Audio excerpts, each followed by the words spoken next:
China आज से 50 साल पहले गुर्बत से दो चार था, तो कैसे अपनी 90% पॉवर्टी गुर्बत से निकाली? आइए जानते हैं आज की वीडियो में। लेकिन अगर आपने चैनल को अभी तक सब्सक्राइब नहीं किया तो चैनल को सब्सक्राइब करें और घंटी के बटन को दबा दें। चीन वो मुल्क था जहां गुर्बत हजारों सालों से अपने पंजे गाड़े हुई थी।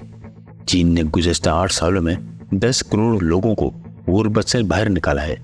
गुज़श्ता 40 साल के एतबार से ये तादाद 80 करोड़ अफराद की बनती है। ये बात चीनी सदर शी जिनपिंग ने कही है कि उन्होंने 2012 में ओहदा संभालने पर 10 करोड़ लोगों को गुर्बत से निकालने का जो अज़्म किया था वो पूरा हो गया है। आज की तारीख में चाइना का पॉवर्टी रेट 1% से भी कम है और चाइना इस वक्त दुनिया में सेकंड लार्जेस्ट इकॉनमी है। चीन की गुर्बत के खात्मे के लिए काविशों का फरवरी 2020 में एक जायजा लिया गया। इस जायजे के मुताबिक हालिया सालों में हर महीने 10 लाख लोगों ने गुर्बत के तोक को तारा, यानी हर 3 सेकंड में एक शख्स ने गुर्बत से निजात पाई। गुज़श्ता साल कोरोना वबा के बावजूद चीन ने गुर्बत के खात्मे की मंजिल हासिल की। चीन ने गुर्बत के खात्मे के लिए जो मंसूबा तरतीब दिया, इसमें तालीम, सेहत और रहन सहन के मेयार को खास अहमियत दी गई। हुकूमत ने अपने इक़दामात के जरिए इस बात को यकीनी बनाया कि गरीब आदमी को अपनी खुराक, कपड़ों और बुनियादी तालीम और सेहत सर पर छत की फिक्र लाक न रहे। 2019 के खात्मे तक चीन ने देहाती इलाकों तक सड़कों का जो जाल फैलाया है वो 42 लाख किलोमीटर पर मुश्तमिल है। चुनांचे अब हर कस्बा और देहात पक्की सड़क के साथ जुड़ा हुआ है। 2016 से 2019 तक 16,900 किलोमीटर लंबी नेशनल एक्सप्रेसवे गरीब इलाकों तक रसाई के लिए बनाई गई।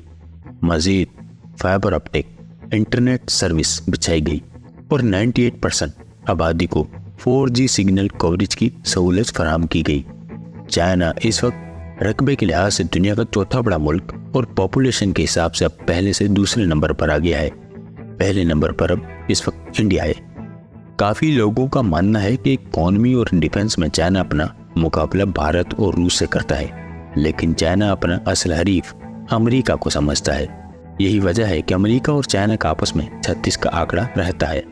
वर्ल्ड वार 2 में जापान से लड़ते हुए चाइना के 30 मिलियन के करीब लोग मारे जाते हैं, क्योंकि चाइना इस वक्त एक्सिस पावर के खिलाफ अमेरिका और बरतानिया के साथ मिलकर लड़ रहा था। एक्सिस पावर में जर्मनी, जापान एक ही ब्लॉक में थे।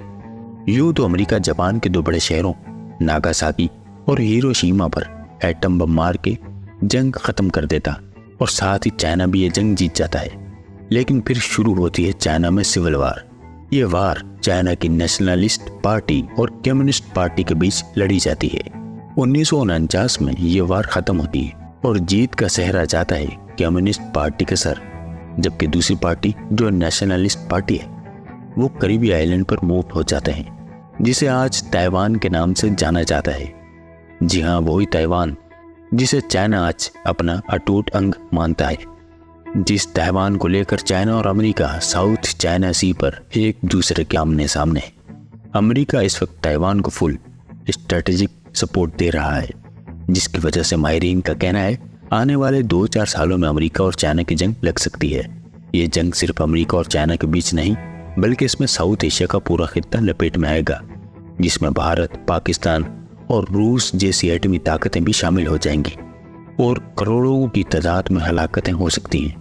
चाइना जहां दौर शुरू होता है माओ ज़ेडुंग का सिविल वार के बाद। 1949 में पीपल रिपब्लिक ऑफ चाइना का क़याम अमल में आता है। ठीक हिंदुस्तान और पाकिस्तान के वजूद के आने के 2 साल बाद चाइना अपनी आज़ाद हैसियत हासिल करता है, जिसकी बुनियाद कम्युनिस्ट पार्टी रखती है, जो आज के दिन तक चाइना में राज कर रही है। माओ ने 70 की दहाई में खेती बाड़ी को फरोग दी और किसानों को बहुत ज़्यादा रिलीफ देकर चाइना की ज़राअत को तक़वियत बख्शी।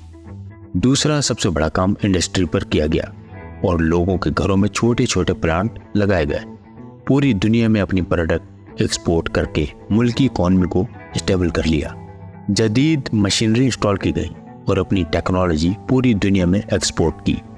शुरू में माओ, जिसको तारीख में बदतरीन डिक्टेटर भी माना जाता है, उसकी गलत पॉलिसियों की वजह से लाखों लोग भूख और मुफलिसी की वजह से मारे गए।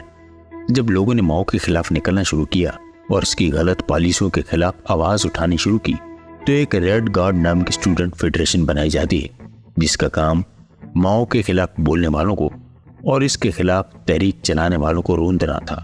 जहां माओ एक बदनाम और जालिम डिक्टेटर था, वहीं कुछ काम भी किए इसने। एजुकेशन पर भरपूर काम किया और लिटरेसी रेट को काफी हद तक बुलंद किया। वहीं हुकूमत ने एजुकेशन और टेक्नोलॉजी में इन्वेस्टमेंट करके अपने करोड़ों लोगों को पॉवर्टी से निकाला। माओ के जाने के बाद कम्युनिस्ट पार्टी के ही डेंग जियाओपिंग, जिन्हें फादर ऑफ मॉडर्न चाइना भी कहा जाता है, इनकी बनाई गई पॉलिसियों पर आज तक अमल पैरा है।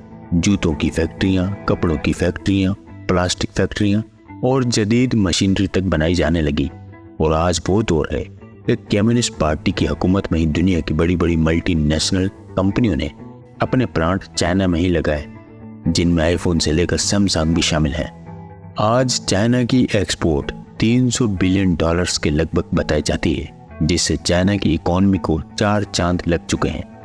आज चाइना की जीडीपी 70 ट्रिलियन यूएस डॉलर की हो चुकी है, जो रैंक में दूसरे नंबर पर, जबकि 3% की ग्रोथ में इजाफा हुआ है।